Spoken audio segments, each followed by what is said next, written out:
Gente, na aula passada a gente falou da Grécia, né? E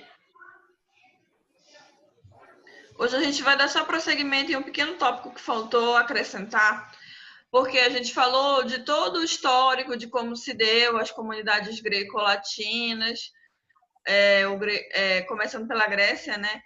Ou greco-romanas, nós ainda falaremos de Roma.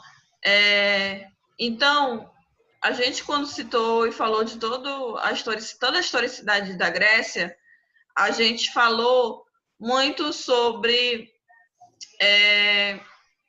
como eles se sistematizavam. Na verdade, a gente não tinha elementos assim positivados de forma a vigorar legalmente de uma forma mais organizada como Roma, por exemplo, se a gente for comparar. Mas quando a gente fala na Grécia, a gente também está falando justamente além dessa não sistematização, a gente está falando que não é porque não houve essa sistematização devida de uma forma a gerar códigos, por exemplo, da mesma maneira como Roma, que já foi uma questão bem mais organizada, legalmente falando, mas não é porque que não teve essa positivação que eu posso dizer que não teve direito. Então, quando eu falo dessa sistematização, da falta dela no direito grego, isso não implica dizer que eu não tive produção jurídica, que eu não tive a presença do direito na Grécia. A gente lembra quando falou sobre as unidades gentílicas, por exemplo, que nós falamos que elas iam se desmembrando e tudo, até que a gente conseguiu alcançar a cidade de Estado. Na realidade da cidade de Estado, a partir quase que não sai, da deteriorização das unidades gentílicas, para a gente chegar em cidade de Estado, é bom a gente lembrar aquele exemplo que a gente deu quando eu falo para vocês em sala de aula que a gente tem o quê? 40 alunos, são 40 famílias, 40 formas de pensamento, de entendimento, enfim. Então, o mesmo exemplo cabe para essa questão de quando eu falo nesse fim de elo entre as unidades gentílicas passando para cidade-estado. Por quê? Porque ali eu tinha direitos sagrados diversificados, eu tinha culturas diversificadas, eu tinha formas de proceder, em especial essa questão do sagrado, do divino, né? Tá, a gente tem o politeísmo de forma geral, mas a gente tinha ali vários povos, gente, aqueus, andórios e por aí vai. E a diversificação entre eles de como lidar e na sua prática familiar, enfim, costumes, hábitos. Esse âmbito aí consuetudinário, ele era muito múltiplo, ele era muito diversificado. Então, quando eu trato do direito grego, ainda que eu não tenha sistematização, positivação, eu tenho sim fontes e produção de direito. E a questão dessa diversificação na Grécia, justamente por ter culturas ali em estreito contato ali contínuo, que a gente deu o exemplo de São Paulo, por exemplo, lembrando desse exemplo que nós demos, a gente acaba tendo um arcabouço filosófico, cultural, jurídico, muito grande, muito realmente um elemento muito crescente. E Atenas era o berço disso, mais especificadamente. Então, quando eu falo da Grécia, eu falo justamente que a polis ela unia esse direito das famílias, né? Esse direito da questão sacra e justamente juntava com o direito advindo dos órgãos que a gente tinha. A bula, que é o Conselho dos 500, lembrando que esses 500 eram de povos diversificados, então eu tinha ali entendimentos diversificados. A eclésia, que era a assembleia onde se tinha deliberações de tratados sobre guerras, enfim, de como proceder ali na cidade-estado, e a eleia, que é justamente uma parte mais voltada para a justiça e de como as decisões se dariam ali. Então, quando eu falo da primeira, eu falo justamente que eu tinha diversidade de tribos e de povos. E justamente, só que tinha um negócio, cada órgão ficava com uma função, né? Com um elemento a ser exercido na sociedade. Eles já poderiam, por exemplo, redigir, preparar decretos para depois levar à Assembleia Popular. A eclésia, ela já não tinha esse mesmo limite reiterado da bula, que era os 500 participantes, né? Eu já não tinha um limite ali pontuado. Eu tinha o quê? Que considerar justamente essa questão da cidadania. Eu tinha a cidadania como um ponto a ser observado, justamente que fosse ter uma consequência nesse meu exercício de poder político. E eu justamente tinha essas deliberações sobre guerras, né, tratados, políticas internacionais, políticas externas, de como os povos iriam se relacionar, como aquela cidade-estado ia se relacionar diante de algum tema em face de um outro povo, enfim, diante de outra cidade-estado também. Então, eu tinha essas alianças feitas nas assembleias, né, por meio dessas deliberações. E, justamente, era uma autoridade que dizia respeito ao poder legislativo. Gente, não esquece de ligar o microfone. Outra coisa, tem muita gente mandando mensagem no WhatsApp. Só dar um pause aí, dar uma esperada, para que quando a gente termine aqui e eu direcione só para perguntas, a gente, enfim, sana todas as dúvidas, porque eu sei que deve ter muita gente com questões a serem observadas sobre o trabalho que é para entregar até hoje, tá? E a eleia, justamente, é como se fosse o poder judiciário, no sentido de representar uma espécie de júri popular. Eu já tinha justamente a colocação de cidadãos para julgar as causas que tinham peso normativo tamanho que eu já não tinha, digamos, uma questão recursal a ser observada, justamente por partir do próprio pensamento de cidadania. Porque se eu coloquei ali cidadãos que estavam em pleno gozo de sua cidadania, os homens, mais de 18 anos, por exemplo, né? A gente falou que não podia ser o estrangeiro, que não podia ser a mulher, que não podia ser o escravo. Então, como que eu ainda ia permitir uma via recursal dessas decisões? Então, eram decisões que, de fato, representavam uma força muito grande na cidade-estado. Aí eu tinha como fontes formais, já que eu falei dessa não sistematização, justamente os costumes, né, as tradições, as culturas ali a serem observadas.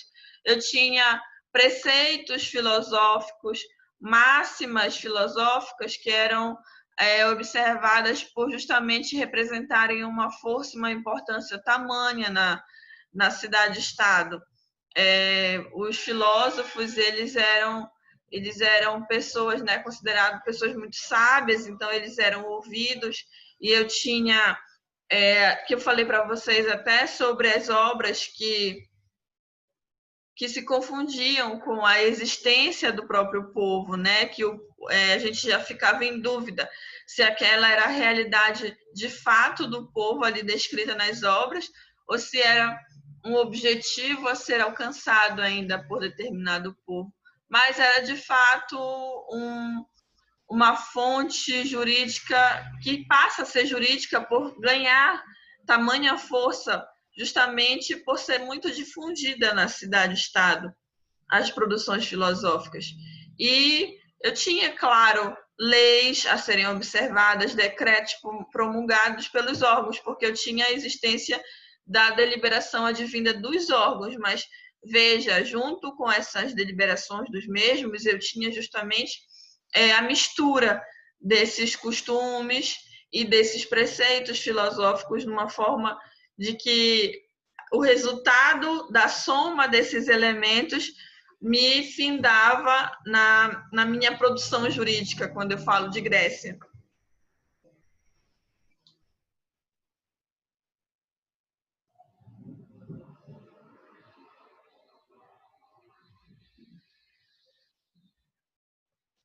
Eu vou compartilhar com vocês Roma, e lembrando que a maioria que não estava no iniciozinho, quando eu conversei só com alguns alunos, vai ser ainda o que nós já abarcamos sobre Roma, só que no final a gente fala um pouco, de fato, como foi como se finalizou, né, sobre o Império e as questões também um pouco mais voltadas para o direito. E, claro, isso também tem uma estreita relação com o trabalho que a gente marcou para que vocês me entregassem hoje. E aí, a partir da aula que vem, enfim, que nós vamos, de fato, começar um assunto totalmente novo, tá?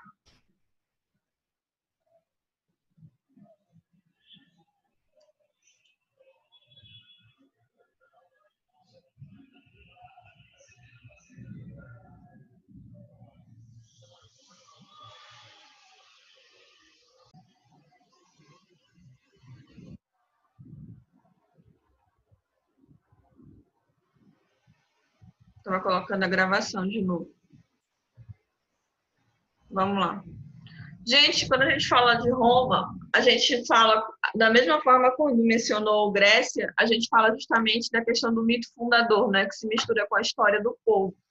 Então, assim como a gente cita muitos filósofos, escritores, poetas em Grécia, na existência lá das comunidades greco-latinas, a gente também tem em Roma os mitos se confundindo com a própria existência do povo. E aí a gente tem Eneida, que é a obra escrita por Virgílio, que a gente fala lá do mito de Rômulo e Remo, que nós citamos justamente até uma possível coincidência de Virgílio ter colocado o primeiro monarca romano, que também era chamado de Rômulo, para fazer ficar mais real aí a sua obra, né? Então a gente tem aí a origem de Roma baseada nesse mito fundador. A gente tem povos latinos ali aí configurando aí essa população romana. A gente tem em especial sabinos e etruscos.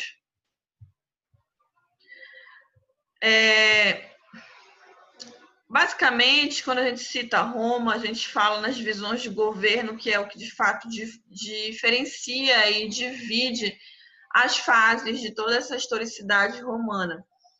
Então, as comunidades romanas, elas acabam que se baseiam nas formas sistemáticas governamentais.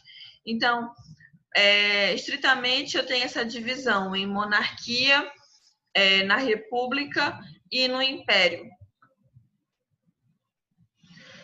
Quando eu falo na monarquia, eu falo justamente de Roma, composta aí por 3 povos, latinos, sabinos e etruscos. E havia a soma de poderes na presença da monarquia, juntamente com o Senado. Justamente o papel do Senado é um papel muito importante no decorrer da história de Roma. Então, eu falo justamente da soma da monarquia, do Senado, além também da existência de assembleias ou também chamados de comícios. E a Assembleia, na mesma pontuação que vem a exercer lá na Grécia, a gente tem também essas deliberações sobre os mais diversos assuntos. O rei, ele governava sempre assessorado pelo Senado, tá? E também pelas assembleias. A gente sempre vai ter aí esse plus da monarquia, sempre cercada por vários entendimentos aqui, tanto do Senado, quanto das assembleias, quanto do próprio entendimento, né, monárquico. Então, isso aí se confundia em um mesmo direcionamento de poder. Lembrando que a gente, por ter a composição por mais de um povo, por mais de uma cultura, a gente sempre vai ter ali embates, questões a serem observadas, porque muitas vezes o Senado é composto mais por sabinos, por exemplo. O rei é etrusco, então acaba que a gente pode ter aí embates que vão ser de fato exercidos mais à frente, mas não nesse primeiro momento ainda.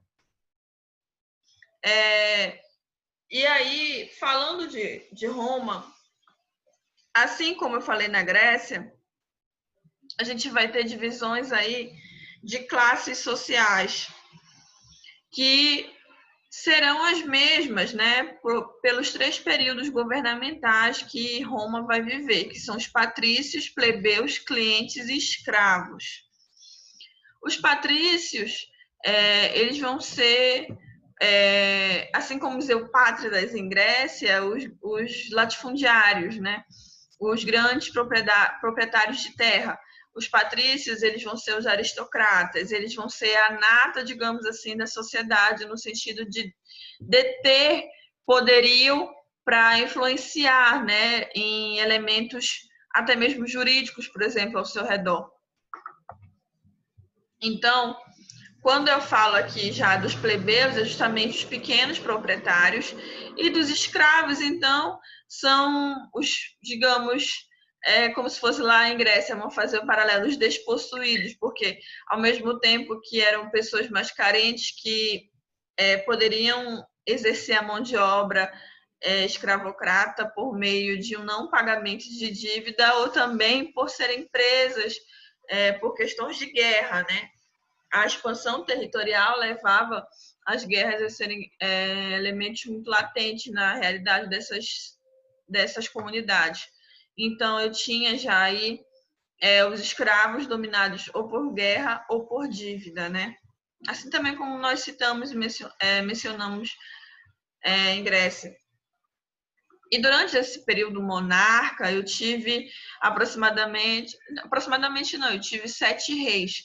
Só que, como eu falei para vocês no início, muitas vezes a gente podia ter embates, e aqui é um momento crucial nesse final da monarquia para que a gente passe para a fase seguinte, né, quando eu trato de embate, justamente por quê? Porque muitas vezes eu posso ter equilíbrio nas decisões deliberadas, eu tenho um equilíbrio decisório ali entre as partes, o monarca, o Senado, as assembleias, mas eu posso também não ter. E a cultura e as diferenças culturais, enfim, elas vão influenciar, e tudo o que advém delas vão influenciar e muito, né, na tomada de poder. Então, por ter os 4 iniciais de uma mesma origem, entrando em igualdade, em consonância com o que também havia em maioria, em se tratando de povo presente no Senado, eu tinha uma maioria latina que entrava de alguma forma em algum consenso, né, por falarem, digamos, por falarem a mesma língua, por terem os mesmos a mesma língua no sentido figurado, assim, né? Claro, a língua também tinha especificidades, né, de cada povo, mas não que eles não se entendessem com os de outra origem, de outros povos, mas no sentido de terem mais afinidades, né? De terem culturas parecidas, enfim. E já no último momento, nos 3 últimos monarcas, eu já tive de outros povos e diferenciavam-se do que era a maioria do Senado. Então, nesse último momento, eu tive um monarca em específico chamado Tarquínio, que ele já era bem fora da casinha, digamos assim. Ele já era, dava uma de brabo, né? Que pegava peixeira e brincadeira. Mas assim, nesse sentido mesmo que não tinha uma boa convivência. E ainda era de uma cultura diversificada e ainda tinha essas características, né? De ser alguém mais, enfim, mais expressivo para um lado pejorativo, digamos assim, ele acabou não entrando em consenso com o que o Senado deliberava. E aí, justamente, o Senado passou a tomar as funções. Aqui houve um erro aqui que eu vou corrigir. Passou a pegar as funções do monarca para si. Então já tinha aí esses problemas internos, né, de divergências entre as tomadas do monarca de decisão com o que o Senado entendia. E justamente esse foi um ápice para que a gente mudasse aí de forma governamental, passando até a República agora. Então, essa forma de governo, ela manteve o Senado elaborando as leis, manteve as deliberações das assembleias, onde as leis são votadas, né? Onde as leis são votadas. A gente passa a ter a figura da magistratura no sentido de aplicar leis. Então, já tenho ali tratando de vários cargos políticos que diziam respeito a um poder executivo, digamos, um poder judiciário, no sentido de arcar com decisões, né? Então, eu tinha o papel do Senado já anteriormente, o papel das assembleias em suas deliberações, e agora eu também tenho a magistratura dividida em vários cargos. Eu tenho, politicamente falando, né? Eu tenho primeiro o cônsul, que era o maior cargo político romano, e justamente ele dispunha do comando do Senado e outro do Exército. Em geral, eu tinha, no caso, sempre o papel aí da prática de 2 cônsules, um que ficava responsável pelo comando político romano e outro que ficava responsável pelo comando do exército romano. Em seguida, eu tinha o pretor, que era encarregado de aplicar as leis, como se polícia fosse, digamos assim, a exemplificação. Alguém foi condenado à morte. O pretor ia lá e ia ser responsável por pegar aquele cidadão, aquela pessoa, para que fosse cumprir a sua pena, digamos assim. Eu tinha também o edil, que auxiliava a administração pública, ajudando a administrar vários pontos ali na cidade, questões administrativas ali de urbanidade, digamos assim, né? Questões que permeavam ali a cidade em si. Eu tinha o censor fazendo uma espécie de recenseamento, né? Questão tributária ali, de quem ganha o quê, quanto ganha. Você ganha quanto? Você ganha quanto? Você ganha quanto? Dividido ali essa função, direcionando ali essa função para o censor, justamente para ter uma ideia, já está até no próprio nome, para ter um senso de quanto cada pessoa era ali remunerada, para justamente adentrar no papel do questor, que é o próximo cargo político, que fazia esse recolhimento tributário, esse recolhimento de impostos.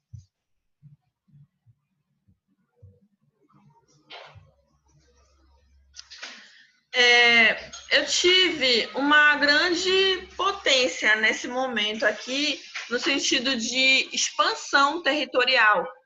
Eu tive uma tomada interna de poder, onde eu tenho ali a tomada da Península Itálica e a tomada do Mar Mediterrâneo por meio das guerras púnicas.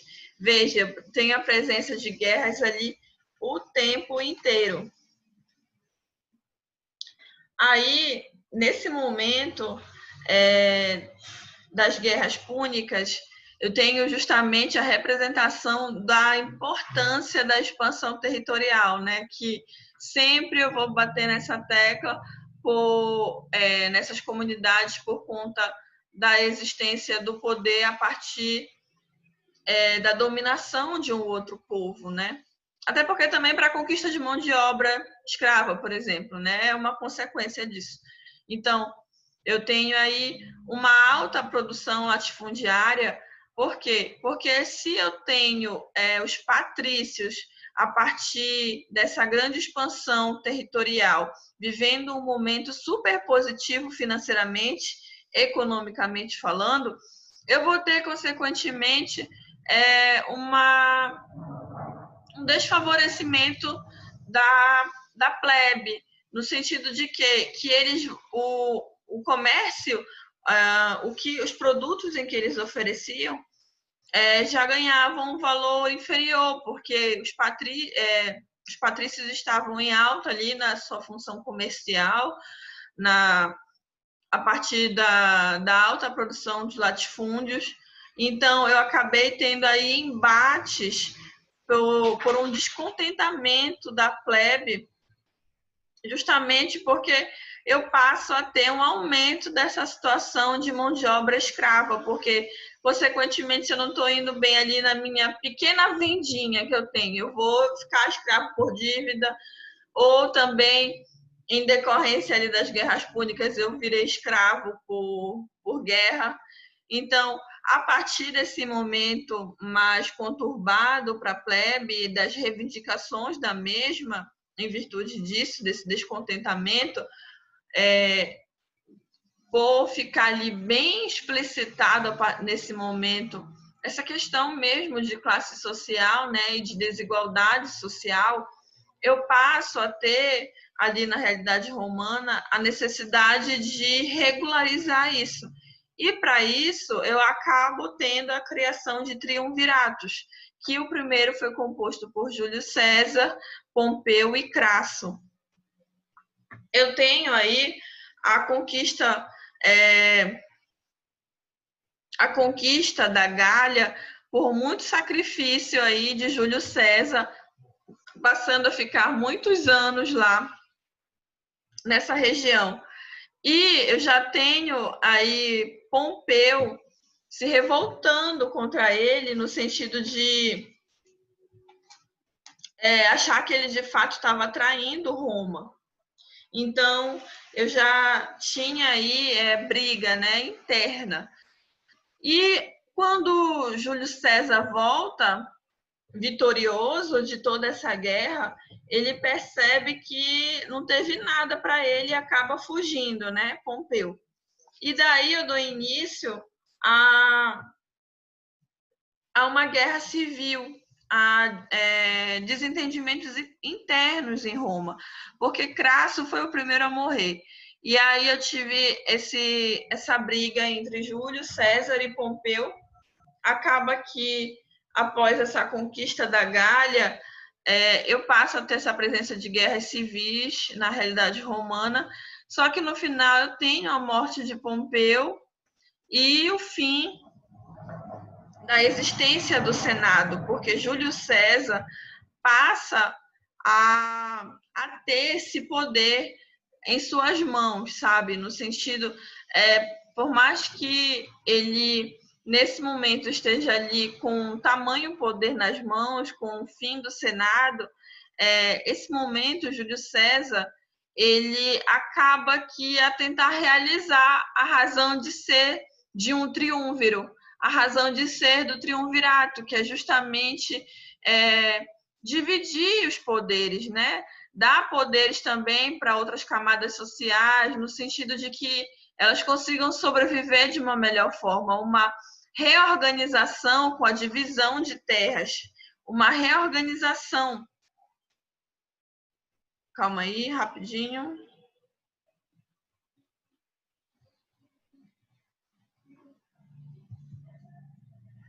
Deixa eu só me organizar aqui. Então, ele passa agora a colocar o Senado de uma outra forma. Aquela ideia de Senado, ela cai por terra, porque ele tenta reorganizar esse órgão, ele tenta reorganizar para que eu tenha agora a participação de vários povos na tomada de decisão, e não só de etruscos, não só, enfim, de latino, de um povo específico, para que só ele delibere conforme as suas necessidades pessoais. Eu passo a ter agora um multiculturalismo presente no Senado, justamente para que as leis também sofram com essa consequência de divisão, para que eu tenha um equilíbrio jurídico maior. Então, no entanto, tudo que é bom, no sentido que a gente vem avaliando, está sendo positivo ali o poder na mão de Júlio César, ele acaba morrendo pelo próprio Senado manda matar ele, né? Que a gente tem até lá um descontentamento do Senado por conta de que agora ele vai querer dividir o poder nas mãos de vários povos e acaba morrendo, né? E já numa segunda oportunidade, a gente passa a ter agora outra composição de triunvirato. Tinha a divisão, cada um ficava responsável por uma área ali geográfica de Roma, Otávio, Marco Antônio e Lépido. Eu tenho a luta pela África, que vai acabar prevalecendo o poderio de Otávio como único triunviro no final de tudo. A gente conversou sobre isso em sala, né? A gente escreveu no quadro lá tudo direitinho.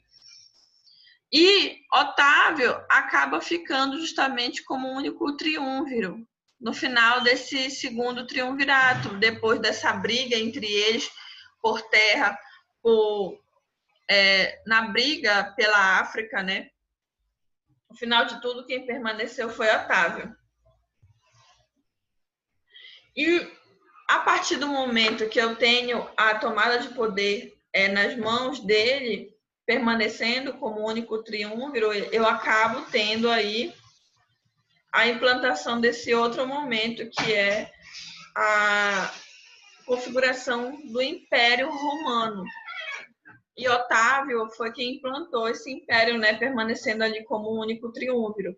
E ele implanta a Pax Romana, paz romana, porque ele cessa num período de guerras. Então, a plebe acaba ficando mais em casa, por exemplo, com suas esposas, com seus filhos, com suas famílias.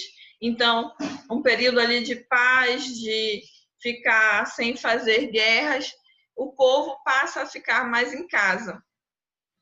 Então, para ter ali esse povo de fato nas mãos, eu acabo tendo aí a implantação da política do pão e circo, por exemplo, né?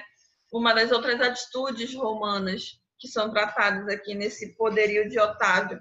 E aí é justamente para ocasionar que o povo fique nas suas mãos e seja ali distraído por meio dessa política, né? A gente tinha ali um espaço enorme onde o povo ele assistia muitos espetáculos de dor, na minha opinião, né? Porque além de ter ali nesse momento a perseguição dos cristãos, eu também tinha a morte de muitos animais silvestres. E isso é realmente um palco de muito sangue e dor.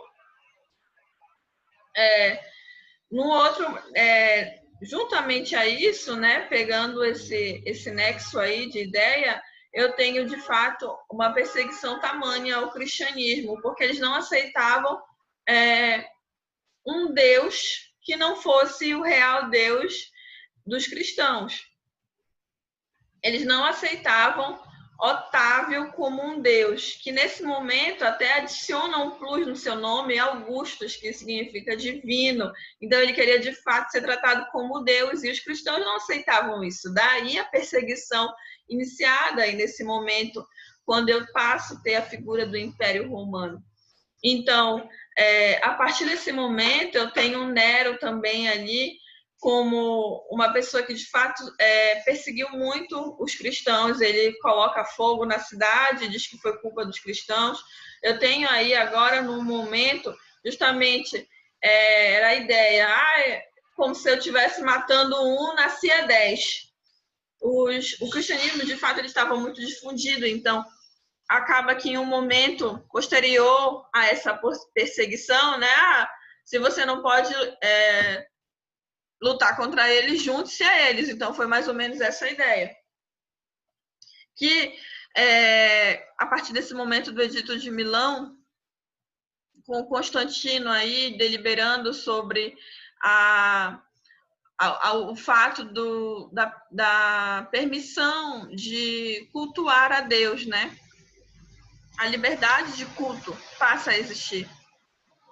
Então, mais para frente, então, eu tenho por Teodósio a implantação do Edito de Tessalônica, que já passa a ter um momento bem específico de que o cristianismo passa a ser a religião oficial de Roma. Então, eu já passo a ter aí, em face de um politeísmo, um monoteísmo. Veja, se você for fazer um cálculo, quando se trata de Roma, você acaba que chega um momento que percebe a consequente crise desse império. Porque se eu implantei anteriormente um período de paz, eu passo a ter menos expansão territorial, passo a ter também, consequentemente, menos mão de obra escravocrata, né? Lembrando da escravidão por guerra, eu passo a ter, então, consequentemente, uma falência financeira, uma falência econômica, né? Então, é claro que eu vou acabar tendo uma desorganização do exército também, por não ter essa plebe aí na linha de frente, como acontecia direto nos momentos de guerra, por ter menos pessoas ali voltadas para compor esse exército, ele acaba se desorganizando, acaba se enfraquecendo. Então, a partir do momento que eu tenho um exército mais fraco, a pressão de outros povos ela acaba sendo uma consequência disso, e os bárbaros pressionavam demais as fronteiras romanas da geografia romana ali, para que pudessem tomar posse dos seus territórios. Então, eu acabo tendo uma divisão do império em oriental e ocidental. O ocidental foi o primeiro que rodou, porque ele foi invadido pelos povos bárbaros e vindo, então, a cair. Já o oriental, ele perdurou pela Idade Média, se transformando no Império Bizantino. Eu tenho aí Bizâncio agora como um centro do Império, um centro ali de poder que passa a ter um sonho de juntar de novo os impérios romanos, né? Passa a ter o sonho de retornar a essa realidade do momento áureo romano.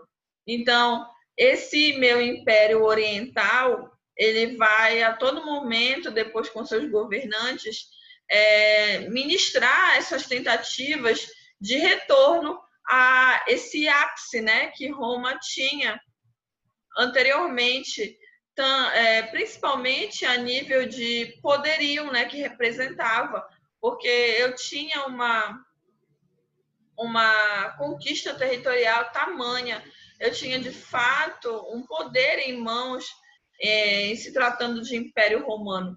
Então, posteriormente, esse Império Oriental, Império Bizantino, que passa a se transformar, né, vem nessas tentativas de retornar ao que era anteriormente.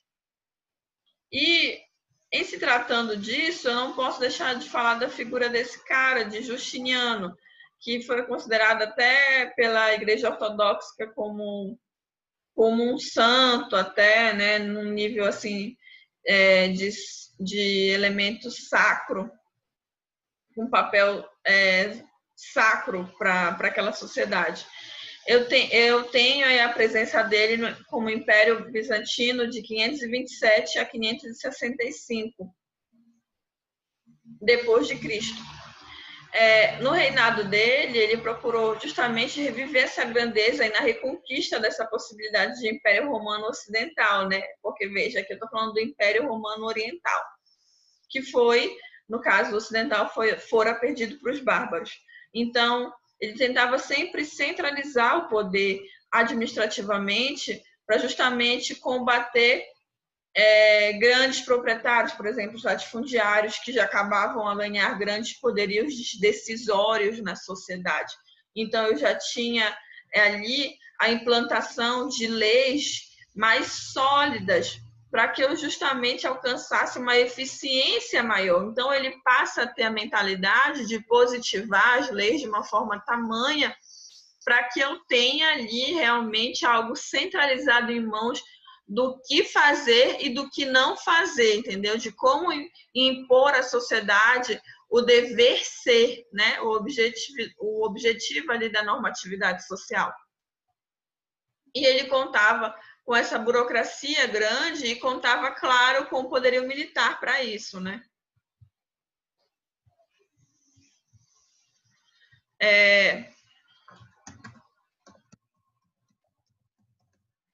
Aqui nesse outro momento, a gente passa a falar justamente dessa positivação tamanha ocasionada por Justiniano, no sentido de que ele passa a incorporar o corpus juris civilis, aqui em latim, né?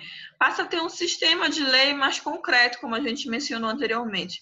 Então, ele limita, né, o poder da sociedade, afirmando um poder ilimitado imperial em contrapartida. Então, eu acabo que tenho uma garantia de submissão muito grande, né? Tanto de escravos, é claro que sempre foram submissos, mas também a de colonos e de seus senhores. Então, eu acabo ali tendo também lado a lado, agora a partir dessa aceitação do cristianismo, a religião lutando em favor desse poderio nas mãos do imperador, no sentido de dominar a sociedade a partir dessa característica religiosa, agora passando a não aceitar mais atitudes pagãs, por exemplo, que anteriormente Roma vivia. Ele passou a proibir a existência de práticas do circo, como acontecia anteriormente, de práticas pagãs em si, que eram práticas muito vivenciadas no cotidiano romano ali, né? Que outrora eram consideradas muito importantes para a cultura, para a tradição romana. Então, agora, nesse momento, eu passo a ter uma negativa por parte do imperador para justamente ter esse povo em suas mãos, de forma que eu possa controlá-los. E ele usou essa organização jurídica justamente para isso, para se fortalecer. Não pense que era por razão nenhuma, por uma questão meramente de organização, que não era justamente para manter o poderio em suas mãos e assim deixar a sociedade submissa a ele. Lembrando, ilimitando sempre o poder em suas mãos. Então, ele passou, por exemplo, a sempre resguardar a herança do que fora deliberado quanto jurídico em Roma. Ele sempre aproveitou as heranças jurídicas, as heranças culturais que Roma anteriormente tinha, no sentido de aplicar o elemento jurídico tudo isso, aproveitando sempre o elemento favorável para ele, que estava nesse momento, né, econômico, comercial, que sempre ia lhe proporcionar novas conquistas territoriais, por exemplo, né? Um exército também acaba sendo fortificado com isso. Então, o que ele fez? Ele fez uma recompilação de leis que antes estavam presentes em Roma, mas que não estavam codificadas, positivadas, organizadas em um documento só. Então, eu já tinha um código que eu vivenciava em Roma, mas que muitas vezes já tinha ali práticas que estavam sendo reiteradas, lembrando, por exemplo, da nossa jurisprudência, as práticas que estavam sendo reiteradas na sociedade, mas que não estavam codificadas outrora.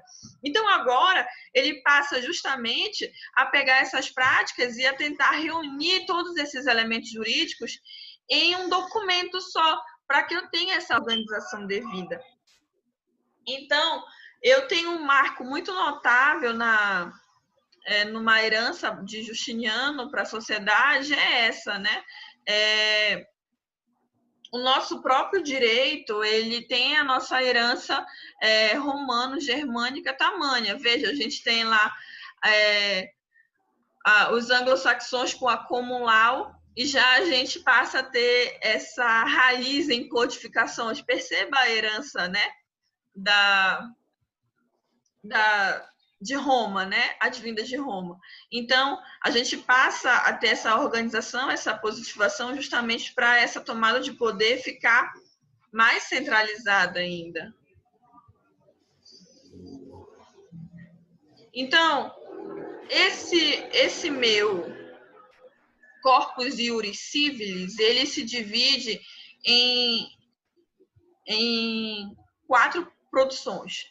Em primeiro nível, eu tenho o Código, né, de Justiniano, que justamente foi uma reunião de leis, onde eu tenho ali uma definição de constituições imperiais da época que se baseavam em 3 principais códigos: o Código Gregoriano, o Código Hermogeniano e o Código Teodosiano. Então, eu pego ali as heranças, como eu falo a todo momento, de elementos jurídicos já existentes e passo a ter ali a reunião, uma organização dessas leis.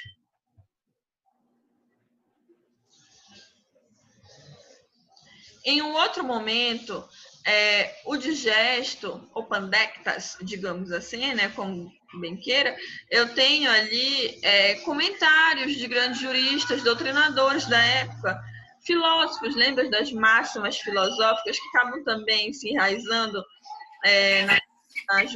no elemento jurídico da sociedade. Então, desliguem o microfone, tá, gente? Só para lembrar, por favor. Eu passo a ter aí justamente entendimentos reiterados que nos lembram a nossa jurisprudência, porque já vigorava nesse sentido, justamente por analisar toda esse elemento jurídico anteriormente de comentários, né, desses juristas, para abarcar aqui para o nosso momento, para o momento atual aqui nessa segunda produção do Digesto. Então, aí justamente eu vou ter disposições, por exemplo, sobre adimplemento de débito, a questão a parte de execução do processo civil é uma característica advinda desse momento também. Eu já posso constatar elementos que eu tenho presente no meu processo civil, questão de justiça mesmo, sabe? De dar a cada um o que é seu. Eu passo a ter essa exatidão em satisfazer débitos, por exemplo, em adimplir débitos. Então, eu tenho questão de inviolabilidade de domicílio, por exemplo, que antes eu não tinha regularizada e agora eu passo a ter. Então, eu passo a ter aí, você consegue perceber que a união de várias características do direito presentes aí, né, nessas produções de Justiniano. Então, não tem como não comparar com o nosso ordenamento jurídico atual, né, o nosso ordenamento jurídico brasileiro, porque tem muitas características. Eu tenho as institutas, o manual justamente para as pessoas que deliberavam sobre o direito, estudantes, né? Eu tinha aí presente princípios fundamentais do direito romano. E num outro momento, as autênticas ou novelas, que é justamente constituições elaboradas que tratavam de direito público e privado. além de reformar alterações no direito de família também, quando eu falo de sucessões também, no direito civil, né? Eu tenho aí a abordagem, então, sobre muitas situações do direito. E a definição de direito dada por ele no código era baseada justamente em costumes do povo romano, como a gente disse anteriormente. Aqui eu já tenho o Império Bizantino, né? Então eu já tenho uma consideração da proporção tamanha que se dava ao Império. Eu tenho o Estado como um papel muito importante, um papel agora mais ressaltado, digamos assim, né? Em prol de objetivar essa eficiência social, em objetivar esse equilíbrio para a sociedade, essa ideia de dar a cada um o que é seu, que a gente pega até hoje para a questão de penhora, por exemplo, se a gente for olhar para o processo civil, quando a gente fala de execução, está tudo relacionado a isso, gente, a essa organização e o fato de ceder uma razoabilidade maior para as questões sociais, de levar a vida social de forma a não lesar outrem, né? Então, eu tenho justamente o elemento agora mais completo, mais complexo de leis que foram elaborados. Até mesmo questões deliberadas sobre o direito de família no sentido de casamento, em criação de filhos, em crimes e organização político-estatal, eu tenho também presente nessa produção de Justiniano. Então, eu passo a ter um esforço muito grande desse Império Bizantino em continuar com essa centralização. Eu tive um elemento prejudicial, que foi o movimento de Nica, que onde pessoas muito pobres já estavam se revoltando contra o poderio dele, em virtude justamente dessas negativas todas, não pode isso, não pode aquilo, sendo que o povo vivia ali, né, práticas pagãs, sentiu a pressão dessas negativas por meio desse positivismo agora presente em leis. Então, eu tenho aí um poder que sentiu muito, que ele foi mitigado, sim, que ele acabou tendo muitos obstáculos pela frente, que sempre vivia ali uma pressão persa tamanha, ataque dos persas de forma frequente, por conta de querer sempre conquistar, né, áreas do Império Bizantino. Então, eu sempre tenho ali Justiniano se equilibrando na corda bamba, tentando sempre conservar a paz com seus vizinhos, né? E isso ele tentava realmente, de todas as formas econômicas, comprar essa paz, se assim preciso fosse. E com a morte dele, eu tenho, consequentemente, aí já de forma gradual, uma decadência do Império. Justamente eu acabo tendo perdas territoriais, né? Eu não tenho mais aquele expansionismo tamanho. Eu passo a ter, consequentemente, também uma mitigação econômica política. E, nesse último momento, a cidade de Constantinopla, né, que fazia parte ali do Império Bizantino, ela foi invadida. Já tinha aí os movimentos das expansões ultramarinas, né? Eu já tinha aí o momento de cruzadas, e a cidade de Constantinopla simplesmente foi saqueada pelos venezianos, tendo o fim definitivo aí desse império que se deu com a tomada de Constantinopla, né, pelos turcos otomanos. Então, eu finalizo esse império, né, com esse enfraquecimento presente. E lembra, eu sempre vou ter, a partir desse enfraquecimento, por conta de uma mitigação de mão de obra escrava, por conta de uma questão financeira, econômica mitigada, eu vou ter, conseguintemente, um exército deteriorado. Eu vou ter um exército que vai acabar afrouxando aí os nós, né? Quando deveria estar, na verdade, forte nessas regiões de pressão de outros povos para querer, na tentativa de invadir, né? A sua área. Então, eu sempre vou acabar como como uma consequência, né? Derrubar ali um dominózinho atrás do outro vai ser uma consequência, o fim do Império, justamente por ter uma série de situações que, somadas, levam à mitigação desse Império. Então, assim que a gente termina o Império Romano, né? A força romana.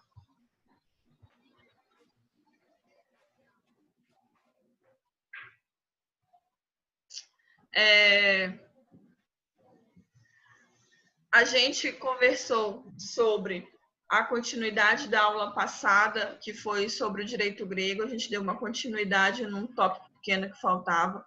E hoje a gente deliberou sobre o que a gente já ministrou em aula, que foi o início da gente falando sobre o povo romano, da origem, das formas de governo, finalizando com Justiniano, justamente para trazer essas características jurídicas de Roma.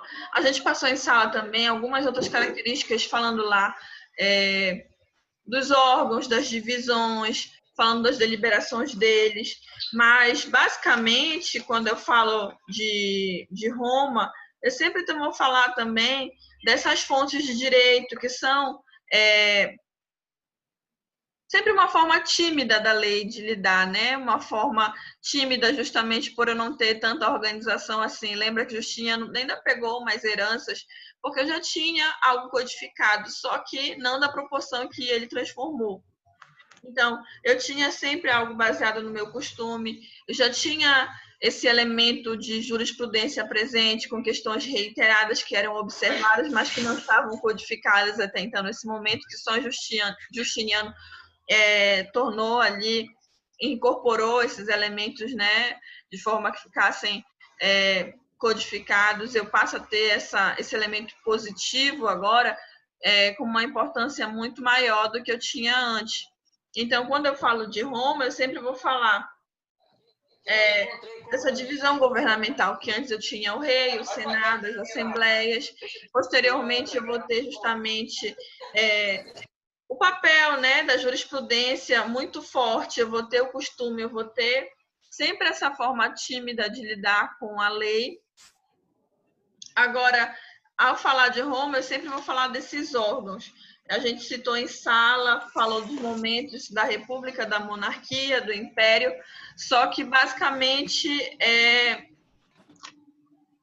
leis não codificadas. Eu vou ter nesse período aí realmente de Justiniano a incorporação maior da codificação, do positivismo, das leis de fato agora representando uma forma de domínio para que eu pudesse centralizar o poder nas mãos, né?